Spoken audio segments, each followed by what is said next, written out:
ओम श्री परमात्मने नमः। ओम श्री गुरुवे नमः।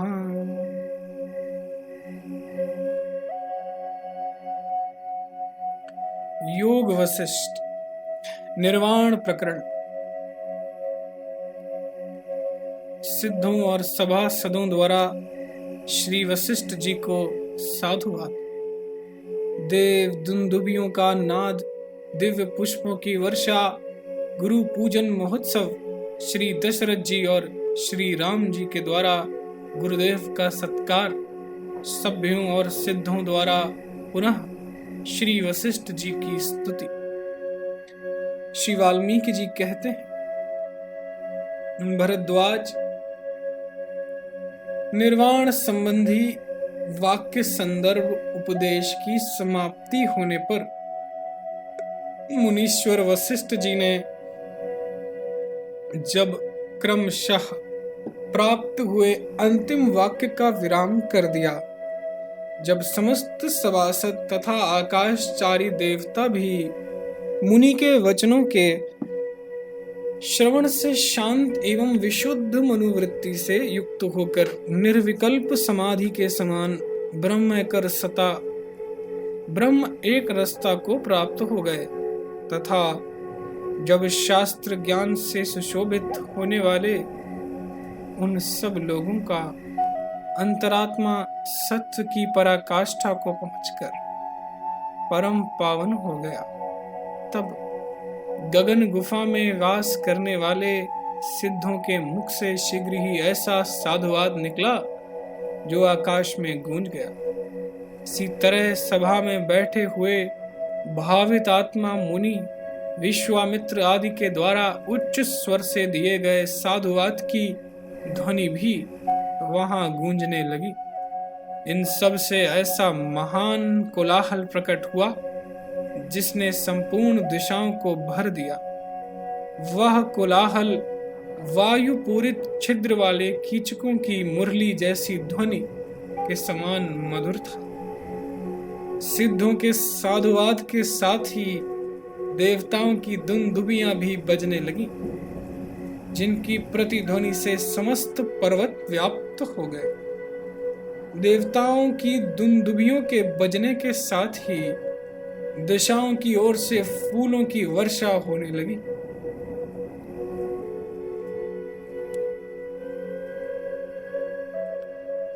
जो हिम की धारावाहिक वृष्टि के समान मनोहर जान पड़ती, उसने संपूर्ण दिक मंडल को आच्छादित कर दिया। साधुवाद के शब्दों के साथ देव वाद्यों की ध्वनि तथा पुष्प वृष्टि के घोष का वह मिलित शब्द समुदाय वहां बड़ी शोभा पाने लगा। सारा भवन भारी कोलाहल से भरकर अद्भुत शोभा पाने लगा। उत्सव से मतवाला हो उठा, देवताओं और चारणों से भर गया तथा भांति भांति के फूलों से अलंकृत होकर राजभवन के समान ही शोभा पाने लगा। धीरे धीरे दुंदुभियों की तुमुल ध्वनि सिद्ध समूहों के साधुवाद जनित कोलाहल और पुष्प राशियां एक साथ ही दुलोक और भूलोक के अंतराल में उसी तरह फैलने लगीं जैसे सागर में उठी हुई उत्ताल तरंगें तटवर्ती पर्वत के पास पहुंच जाती। देवताओं का वह कोलाहल पूर्ण समारंभ जब क्षण भर में शांत हो गया, तब सिद्धों के ये वचन कानों में सुनाई देने लगे। सिद्ध बोले, कल्प पर्यंत सिद्ध पुरुषों की अनेक अनेक सभाओं में मोक्ष के उपायों की सहस्त्रों बार व्याख्याएं हुई और सुनी गई, परंतु उनमें जो मोक्ष के उपाय बताए गए वे कोई भी ऐसे नहीं थे। मुनि के इस वाक्य विलास से, इस महारामायण के श्रद्धा प्रेम पूर्वक श्रवण से तिर्यक योनि के जीव, स्त्रियां, बालक और सर्प भी परमानंद को प्राप्त हुए हैं, इसमें संशय नहीं। श्री वशिष्ठ जी ने नाना प्रकार के दृष्टांतों, हेतुओं और युक्तियों द्वारा जैसे श्री रामचंद्र जी के प्रति परमात्म तत्व के ज्ञान का वर्णन किया, वैसे ये साक्षात अपनी धर्म पत्नी अरुंधति जी के प्रति भी करते हैं या नहीं, इसमें संशय है। मुनि वर्णित मोक्ष उपाय के अनुष्ठान से तिर्यक योनि के जीव भी दुख शोक से मुक्त हो गए हैं। फिर इस भूतल पर कौन से ऐसे मनुष्य हैं जो इसके अनुष्ठान से मुक्त ना होंगे। हम लोग अपने कानों की अंजलि से इस ज्ञान अमृत का पान करके परम उत्कृष्ट बोध श्री को प्राप्त हुए हैं। हमारी सिद्धियां पूर्ण तथा नवीन हो गई हैं। सिद्धों की इस बात को सुनते हुए वहां के लोगों ने आश्चर्य से चकित नेत्र खोकर देखा कि सभा की भूमि कमल, पारिभद्र, पारिजात, संतानक और हरिचंदन आदि फूलों की धारावाहिक वर्षा से भर गई है। फूलों के भार से वहां का विशाल चंदोवा इस तरह लटक रहा था मानो जल से भरा हुआ बादल नीचे झुक आया हो। इस प्रकार उस सभा की अपूर्व शोभा का दर्शन करते हुए सभासदों ने उस समय के अनुरूप भूरी भूरी प्रशंसा पूर्ण साधुवाद देकर सर्वथा उद्यत हो संपूर्ण इंद्रियों के द्वारा साष्टांग प्रणाम करके नमस्कार युक्त कुसुम अंजलि से वशिष्ठ जी का पूजन किया। सभा में आए हुए राजाओं की प्राण परंपरा जब कुछ शांत हुई, तब हाथ में अर्घ पात्र लेकर राजा दशरथ ने मुनि की पूजा करते हुए कहा। राजा दशरथ बोले, अरुंधति नाथ गुरुदेव, आपके सदुपदेश से प्राप्त हुए बोध स्वरूप क्षय वृद्धि रहित सर्वोत्कृष्ट निरतिशय आनंदमय आत्म वस्तु से मेरे भीतर परम पूर्णता प्रकट हो गई है। ब्रह्मन, इस भूतल पर तथा स्वर्ग में देवताओं के यहाँ भी ऐसी कोई महत्वपूर्ण वस्तु नहीं जो आप पूज्य महापुरुष को कभी पूजन के रूप में प्राप्त ना हुई हो। तथापि मैं अपने लिए अवश्य कर्तव्य इस गुरु पूजन की विधि को सफल बनाने के लिए अवसर के अनुरूप कुछ प्रार्थना करता हूँ। आप क्षमा करेंगे, मैं पत्नियों सहित अपने शरीर से लौकिक और पारलौकिक सुख के लिए संचित किए गए शुभ कर्म से तथा समस्त भृत्यों और सामंतों सहित इस विशाल राज्य से आपकी पूजा करता हूं। प्रभु, ये सारी वस्तुएं निजी आश्रम की भांति ही आपके अधीन हैं। आप अपनी अभीष्ट इच्छा के अनुसार ही मुझे अपनी आज्ञा के पालन में नियुक्त करें। श्री वशिष्ठ जी कहने लगे, भूपाल, हम ब्राह्मण लोग प्रणाम मात्र से ही संतुष्ट हैं। केवल प्रणाम से ही हम प्रसन्न हो जाते हैं। वह प्रणाम आपने किया ही है। राज्य का पालन करना आप ही जानते हैं। यह आपको ही शोभा देता है। अतः यह सब राज्य यहाँ आपके ही अधिकार में रहे। ब्राह्मण कहाँ भूमंडल के पालन का भार उठाते हैं। राजा दशरथ बोलने लगे, मुने, आपके इस गौरवपूर्ण उपदेश के सामने यह राज्य है ही कितना। इस तुच्छ वस्तु को अर्पित करते हुए हम विशेष लज्जित हो रहे हैं। अतः भगवान, आप जैसा उचित समझे वही करें। श्री वाल्मीकि जी कहते हैं, भरद्वाज, जब महाराज दशरथ इस प्रकार कह चुके, तब श्री राम उन महागुरु के चरणार विंदों में पुष्पांजलि अर्पित करने के लिए उनके सामने खड़े हुए और नतमस्तक होकर बोले, ब्रह्मन, आपने महाराज को निरुत्तर कर दिया है। प्रभु,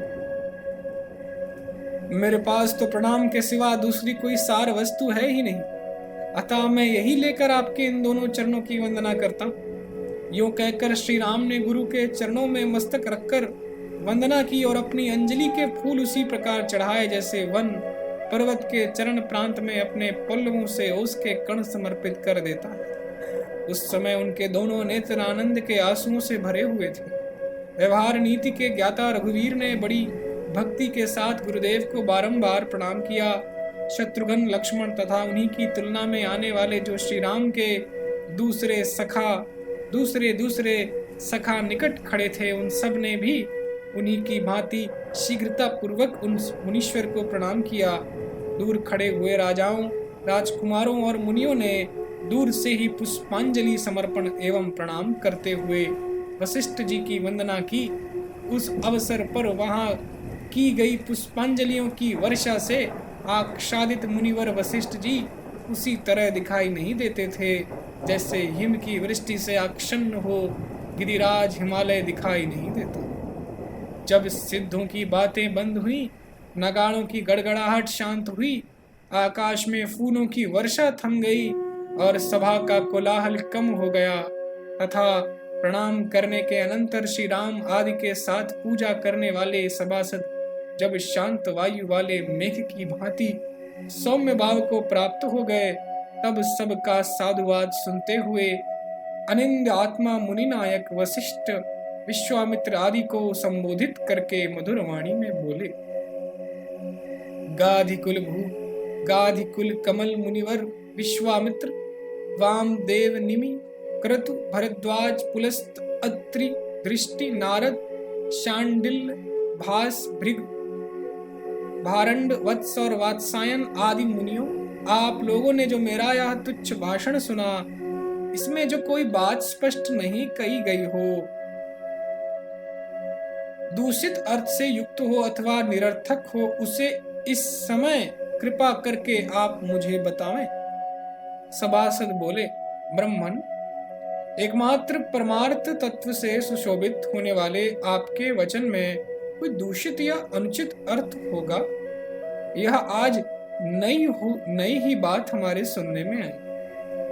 अनंत जन्म दोष से हमारा जो पाप या मल संचित था, उसे आपने आज यहाँ उसी तरह धो डाला है जैसे आग सुवर्ण के दोष को दग्ध कर देती है। प्रभु, जैसे आकाश में फैली हुई शीतल चंद्रमा की दीप्ति से कुमुद विकसित होते हैं, उसी तरह परब्रह्म की व्याख्या करने वाली और परमानंदमयी शीतल आपकी वाणी द्वारा हम सब लोग विकास को प्राप्त हुए हैं। समस्त प्राणियों को महान बोध प्रदान करने वाले एकमात्र गुरु आप मुनिनायक को ये हम सब लोग प्रणाम करते हैं। श्री वाल्मीकि जी कहने लगे, तदनंतर उन सब ने पुनः मेघ की गर्जना के समान गंभीर तथा ऊंची आवाज में एक साथ आप मुनिनाथ को नमस्कार, यह कहकर आकाश से सिद्धों द्वारा छोड़े गए नवीन पुष्पांजलि समूह से वशिष्ठ जी को उसी तरह आच्छादित कर दिया जैसे बादल हिम की वर्षा से पर्वत को ढक देते। इसी प्रकार श्री रघुनाथ जी के अवतार का वृत्तांत जानने वाले उन सिद्धों ने राजा दशरथ की तथा 4 स्वरूपों में प्रकट हुए लक्ष्मीपति नारायण अवतार श्री राम की भी प्रशंसा की।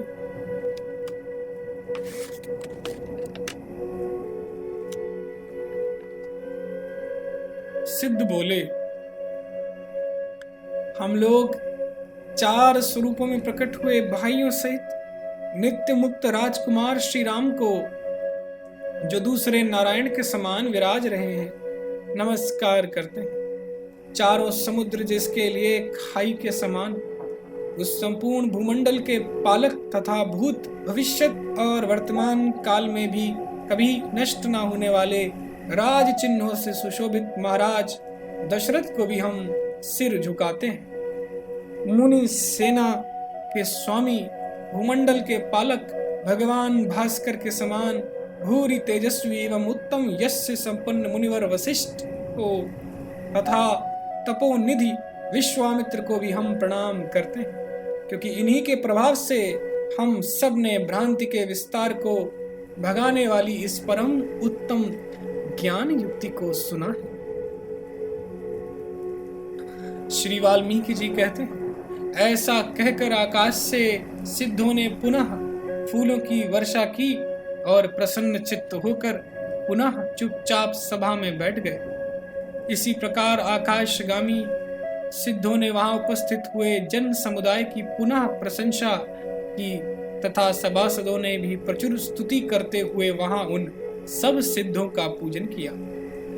आकाश में विचरने वाले मुनीश्वरों, महर्षियों एवं देवताओं ने और पृथ्वी पर विचरने वाले ब्राह्मणों तथा राजाओं ने भी पुष्प युक्त अर्घ्यदान के साथ उच्च वाणी द्वारा वेग पूर्वक वहां उपस्थित जन समुदाय की भूरि भूरि प्रशंसा की।